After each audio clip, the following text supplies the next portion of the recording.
racisme d'aujourd'hui n'est pas le même que le racisme d'hier. Et donc, il faudrait plutôt parler des formes de racisme plutôt que de racisme. Simplement parce qu'il y a 19 critères protégés ici en Belgique. Il y a 19 raisons pour lesquelles une personne pourrait être traitée différemment. Et donc, c'est pour ça que c'est très difficile de donner une définition du racisme. Faire un état des lieux du racisme en Belgique est également difficile parce que pour ça, il faut produire des statistiques. Or, nous au niveau du MRAX, on se méfie toujours des statistiques parce que ce n'est jamais vraiment la réalité de terrain. Les statistiques sont souvent là pour nous donner la tendance sur le racisme dans la société, dans différents domaines dans la société belge. Si je devais faire un état des lieux du racisme, je dirais de manière un peu...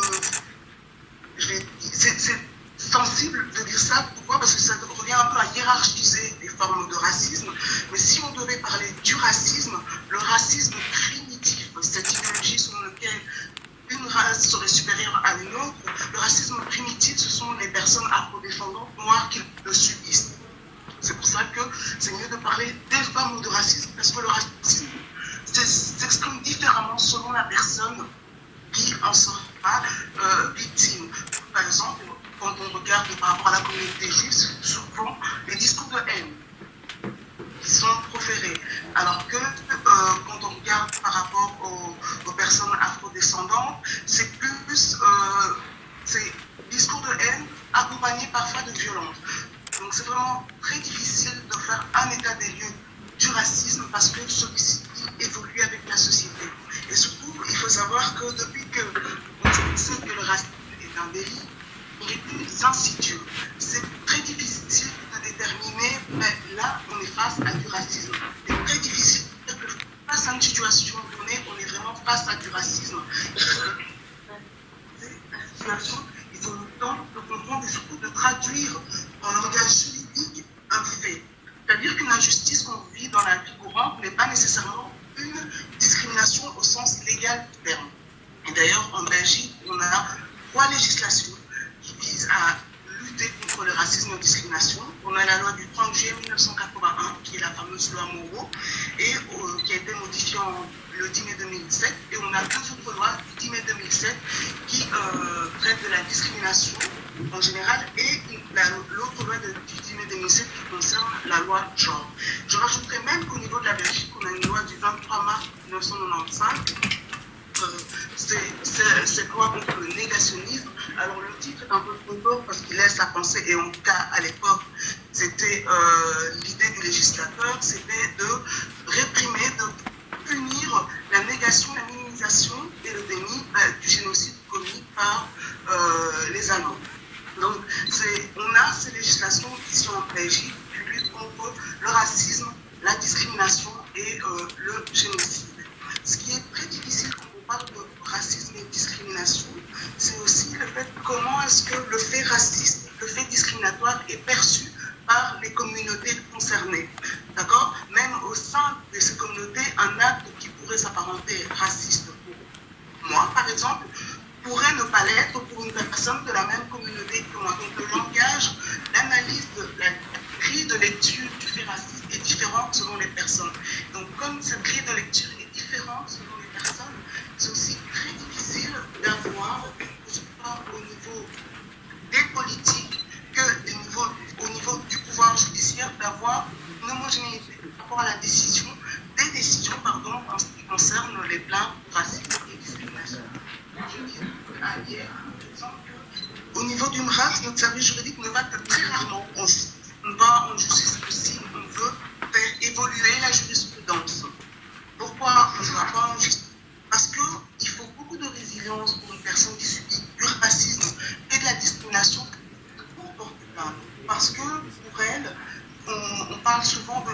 Quand on parle de faits racistes, on voit souvent dans les commentaires, oui, de la victimisation, la victimisation, la victimisation. Et donc, ces personnes ont souvent honte de dénoncer les faits racistes. Et donc, c'est très difficile pour nous de les conduire jusque devant les cours et tribunaux. Pourquoi? Parce que déjà, de un, ça coûte cher. très cher la justice, l'arriéré judiciaire, mais surtout c'est l'impact de la décision de la juridiction sur la personne concernée.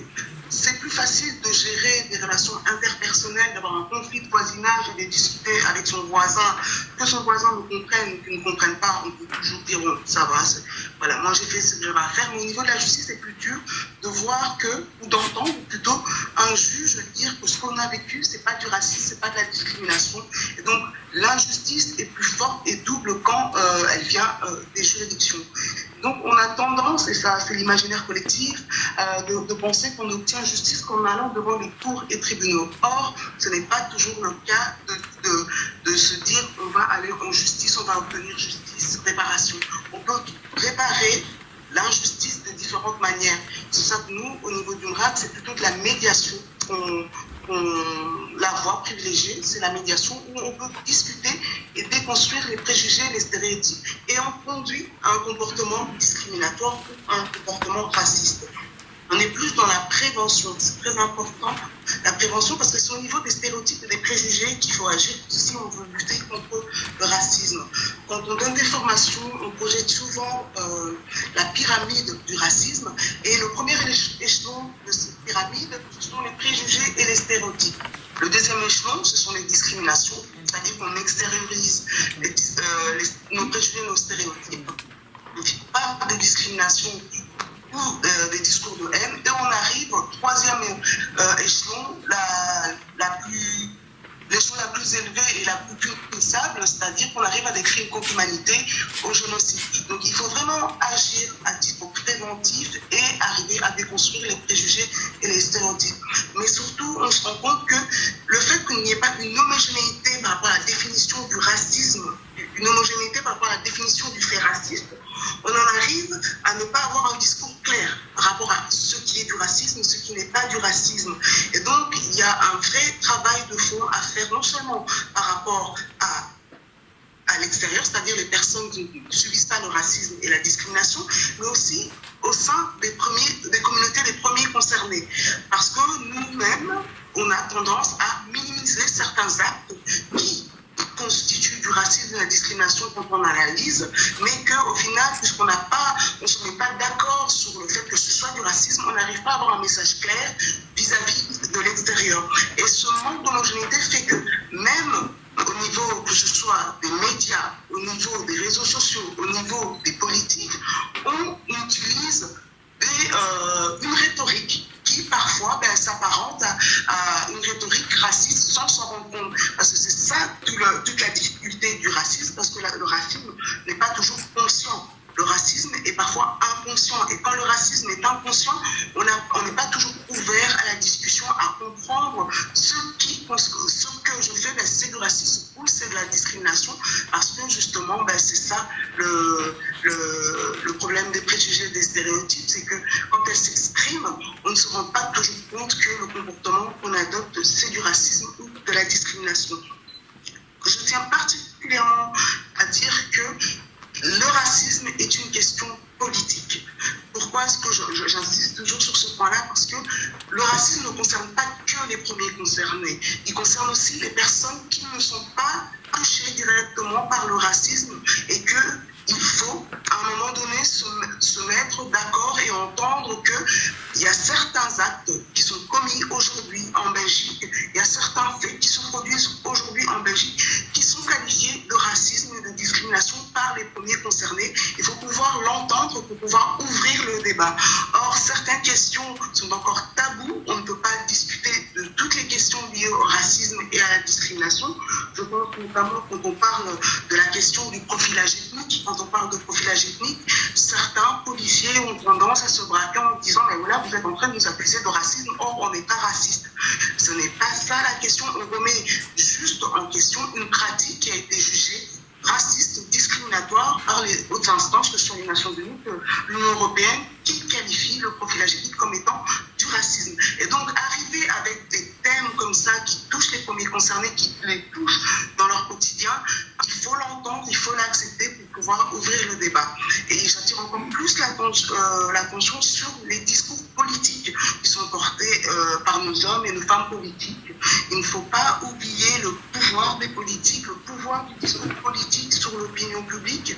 On a vu par rapport quand il y a eu les migrants, la rhétorique qui a été utilisée pour qualifier ces personnes qui fuyaient la guerre, qui fuyaient la misère, où on parlait d'invasion. Quand on parle d'invasion, tout de suite, on déshumanise la personne.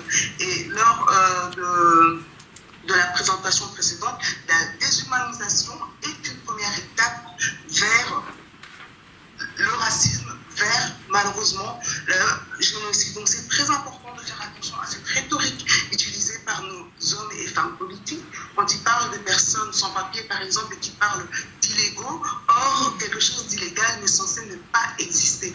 Donc le racisme en Belgique, il y a du racisme, mais on est là, la société est là, elle est prête à discuter.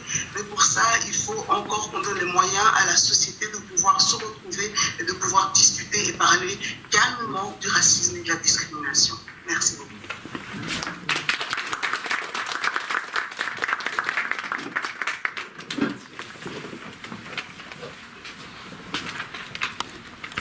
Merci beaucoup.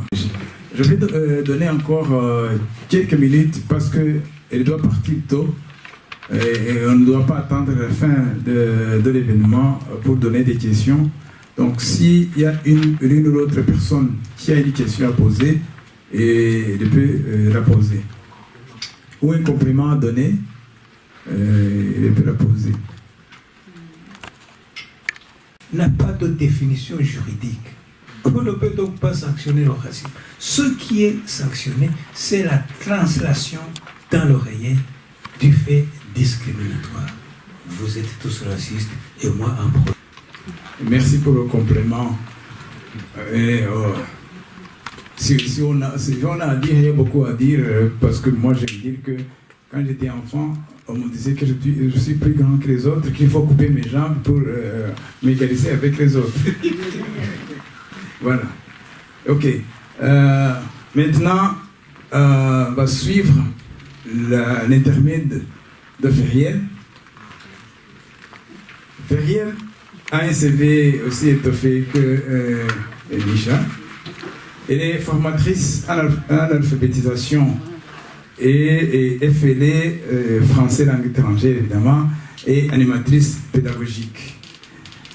Mais elle ne fait pas que ça comme profession, parce qu'elle est principalement artiste et a fait beaucoup de chansons, surtout les chansons en langue française, et elle fait des animations d'événements et chante en cappella et des bandes sonores, etc. Et elle fait des concerts, des spectacles et des chorales. Elle fait des fêtes de musique et elle participe dans les scènes vertes à l'extérieur. Elle participe dans des événements privés et elle fait des interviews sur radio, évidemment. Elle a gagné le prix du concours et prix du jury. Elle va nous le dire en plus, elle va nous l'expliquer. Et elle a fait des CD aussi. Et elle a déjà 10 titres reconnus par savants.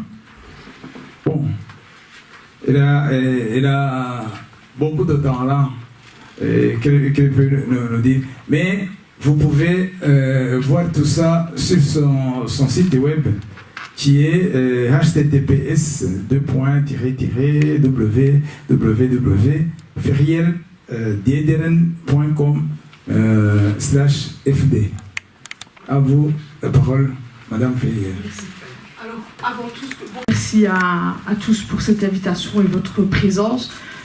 On ne dirait pas, mais je suis une grande stressée de la vie, effectivement. Donc, on a fait déjà une grande présentation concernant mon parcours professionnel et personnel.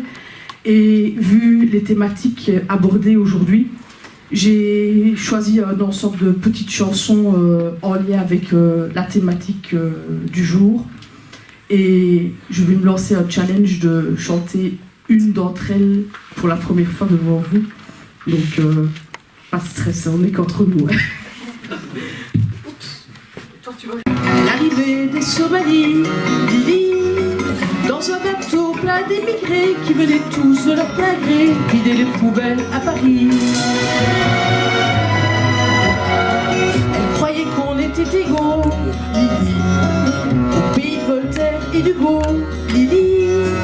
Mais pour Debussy en revanche, il faut du noir pour une blanche, ça fait un sacré distinguo. Elle aimait tant la liberté, Lily. Elle rêvait de fraternité, Lily. Un hôtelier ou secrétant lui a précisé en arrivant qu'on ne recevait que des blancs. Elle a déchargé des cajots, Lily. Elle s'est tapée des sales boulots, Lily. Elle crie pour vendre des choux-fleurs dans la rue, ses frères de couleur l'accompagnent au marteau-piqueur. Et quand on l'appelait Blanche-Neige, Lily, elle ne se laissait plus prendre au piège, Lily. Elle trouvait ça très amusant, même s'il fallait serrer les dents, ils auraient été trop contents. Elle aima un beau blond frisé, Lily, qui était tout prête à l'épouser, Lily. Mais la belle famille lui dit, nous ne sommes pas racistes pour dessous, mais on ne veut pas de ça chez nous. Elle a essayé l'Amérique, Lily, ce grand pays démocratique, Lily.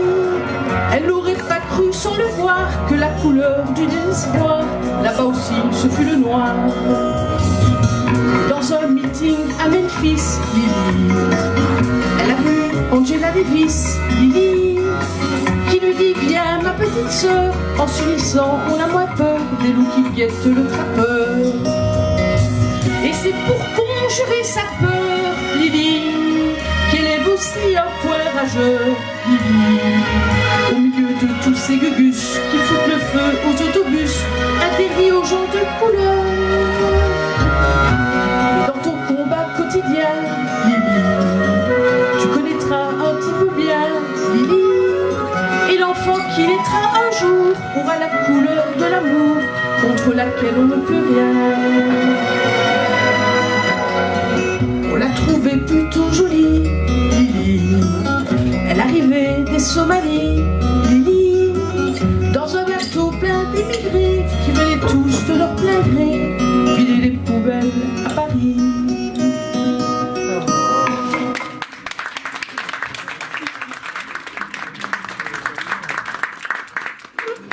On va choisir une deuxième. J'espère que je la maîtriserai parce que c'est la première fois que je vais la faire. Je vais lancer la clé USB pour les contrôler encore une fois.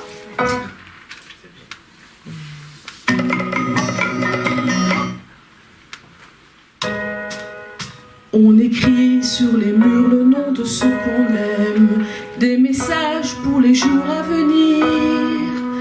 On écrit sur les murs à l'encre de nos veines, on dessine tout ce que l'on voudrait dire. Partout autour de nous, il y a des signes d'espoir dans les regards, dont on leur écrit, car dans la nuit tout s'efface, même leurs traces. On écrit sur les murs le nom de ceux qu'on aime, des messages pour les jours à venir. On écrit sur les murs à l'encre de nos veines, on dessine tout ce que l'on voudrait dire. On écrit sur les murs la force de nos rêves, nos espoirs en forme de graffiti. On écrit sur les murs pour que l'amour se lève un bonjour sur le monde endormi.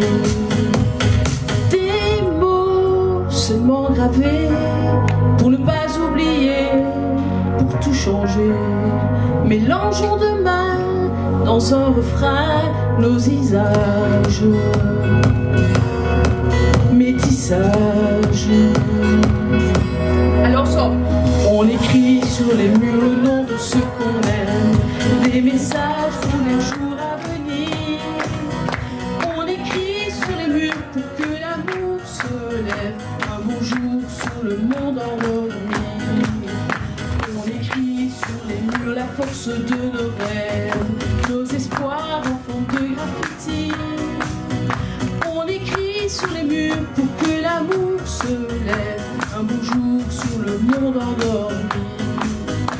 On écrit sur les murs le nom de ceux qu'on aime, des messages pour les les jours à venir. On écrit sur les murs pour que l'amour se lève un beau jour sur le monde endormi. On écrit sur les murs le nom de ceux qu'on aime, nos espoirs en forme de graffiti. On écrit sur les murs pour que l'amour se lève un beau jour sur le monde endormi.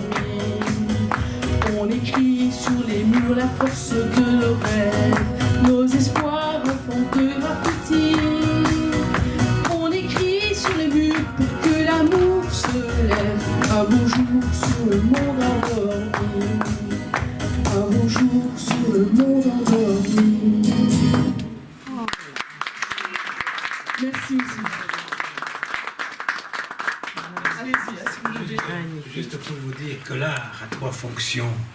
Fonction pédagogique, fonction thérapeutique, fonction cathartique, purification. Sans la musique, la vie serait une erreur. Frédéric Nietzsche. Si l'empereur était musicien, l'empire serait mieux gouverné. Confucius. Et un ministre français, André Malraux, le plus court chemin de l'homme à l'homme, c'est l'art. Je ne connais pas le plus court chemin de l'homme à la femme.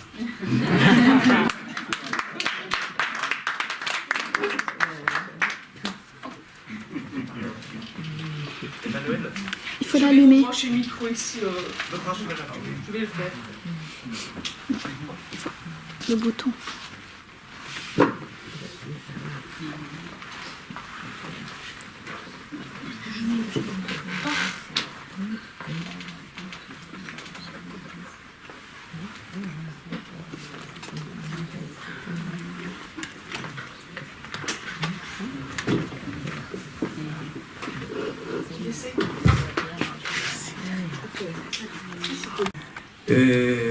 Ce sera pendant 20 minutes. Hein. Et puis on revient ici pour écouter Vincent Dopeigne qui va intervenir à distance. Et il avait trop de travail. Et je vous dirai qui c'est à ce moment.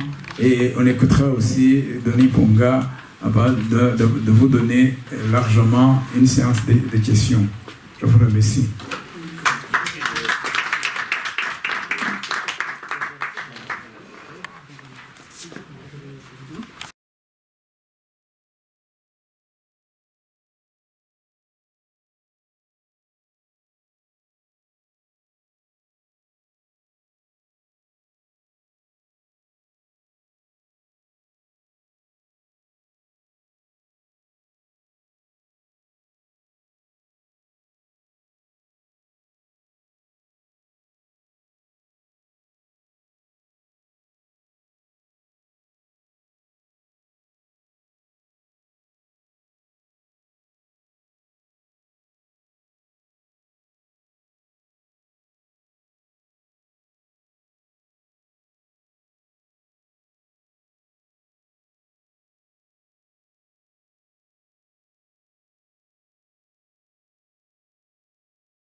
On va continuer notre colloque avec de bonnes choses, je suis sûr.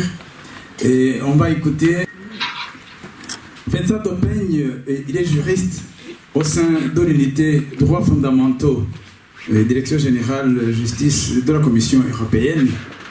Il est coordinateur pour le dialogue avec les organisations religieuses et non confessionnelles à la Commission européenne. Précédemment, il était administrateur dans l'unité Action contre les discriminations pour les questions juridiques, Direction générale de l'emploi évidemment, ainsi que dans les divisions Asie et Moyen-Orient du département des relations extérieures de la Commission européenne. Évidemment, pour la formation, il est doctorant en droit à la School of Oriental and African Studies, j'espère que j'ai bien prononcé, de Londres, et master en droit international des droits de l'homme à l'université d'Oxford. Pour les publications, et quelques publications, il a publié un livre sur Legitimacy Gap, Sécularisme, Religion and Culture in Comparative Constitutional Law par Oxford University Press en 2017. Et il nous prévoit une autre publication responsable, mais pas coupable, ni question. Et il va revenir sur les notions de responsabilité et de culpabilité de la France dans le génocide contre les Tutsis au Rwanda, et au point de vue du droit international, évidemment, et qui sera publié dans Revue de droit international et de droit comparé en 2022. C'est lui qui va bien annoncer son thème, mais son thème c'est le droit européen en matière de lutte contre le racisme et contre la xénophobie. À vous, Vincent, si vous nous écoutez. Sur lequel je vais intervenir, donc le droit européen en matière de lutte contre le racisme et contre la xénophobie. Donc je précise, merci à Déo parce qu'il vous a bien expliqué ce que j'ai fait et publié. Et juste, je voudrais revenir brièvement sur le lieu où je travaille. Je travaille actuellement à la Direction générale justice de la Commission européenne, et précisément dans l'unité droits fondamentaux, chargée de la protection des droits fondamentaux. Donc on suit les questions en général de droits fondamentaux. Mon sujet actuel, c'est plutôt les questions liées à la liberté de religion, mais également les aspects de discrimination et de discours de haine, également fondés sur la religion. Donc il y a un lien avec notre sujet d'aujourd'hui.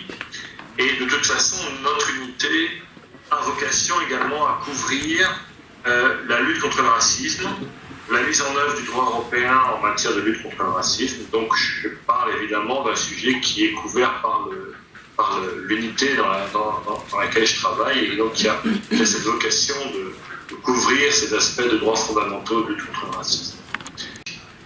Comment l'Union européenne est venue à légiférer sur la lutte contre le racisme et la lutte contre la discrimination également, parce qu'il y a des discriminations sur les directives concernant la lutte contre la discrimination, sur l'origine ethnique, également dans le cadre du travail, avec d'autres critères de discrimination qui peuvent exister dans ces domaines. Donc il y a une stratégie générale de lutte contre la discrimination et contre le racisme au niveau européen. Et on doit remonter essentiellement à la période, alors sans remonter trop loin dans le temps, certains d'entre vous n'étaient peut-être même pas nés si vous êtes étudiants, c'est à un moment de la chute du mur de